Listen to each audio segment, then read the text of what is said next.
Yes, first, this is saying that there will be new Morias is totally fake. This is simply not true.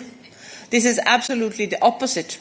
I said after the Fire Moria, no more Morias, and now we are delivering on no more Morias. This is actually what the Pact is about, that we are setting up proper reception conditions with a lot of safeguards for the individuals, a proper access to the asylum procedures with caps and guarantees to make sure that we will not be overcrowded, and adding to that, a mandatory solidarity system. Just to give you one example, when we had a fire in Moria, we asked member states for voluntary relocation, and many, many member states replied. More than half of all the member states said, yes, we will do relocation. This is really a crisis. And we thought we had a successful relocation. We relocated 5,000. Now, co-legislators has agreed to set out on a yearly basis relocation for at least 30,000.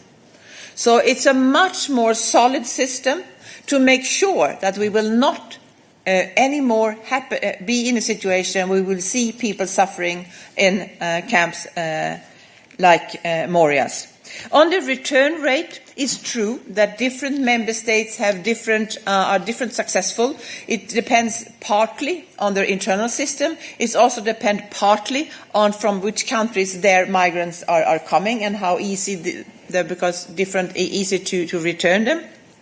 But all member states are making progress, and I think it's not really fair to look into figures just for one quarter. You have to look at the trend for over a little bit longer time. And the trend for the European Union is that we are returning more people, and that we have a higher percentage of those that are being returned are returning voluntarily, and that Frontex is supporting a bigger and bigger proportion of member states for their returns. And as I answered to another question, we have a lot of things that we are working on now, specifically with the roadmap, with these 5 actions that member states now are working on to improve the return rate.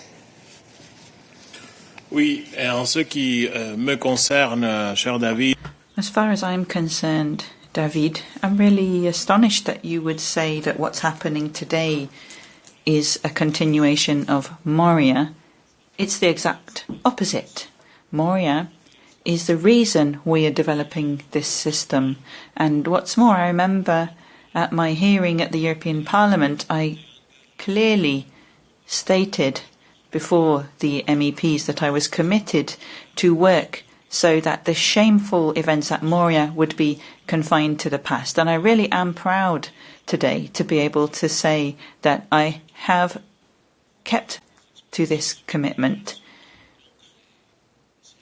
Those who should ask for apologies for Moria are those who created that situation, and it's up to the European Union to correct this now.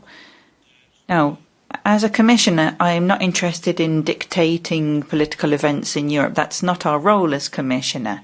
We are not authoritarian. Our aim is to protect the interests of the European Union. So I wouldn't want to go into this analysis of who is going to vote for what. However, let me remind you that I'm very encouraged, as Ylva said this morning, to see that the 3 major groups, as well as the President of the European Parliament, were all behind this. The EPP, the Socialists and the Renew group were all in favour. And even the ECR group, if I understood correctly, at least a majority of the ECR is going to subscribe to this pact because one of them was involved in the Eurodac file. So, who will not support the extreme right? I'm not worried about that. That's very predictable.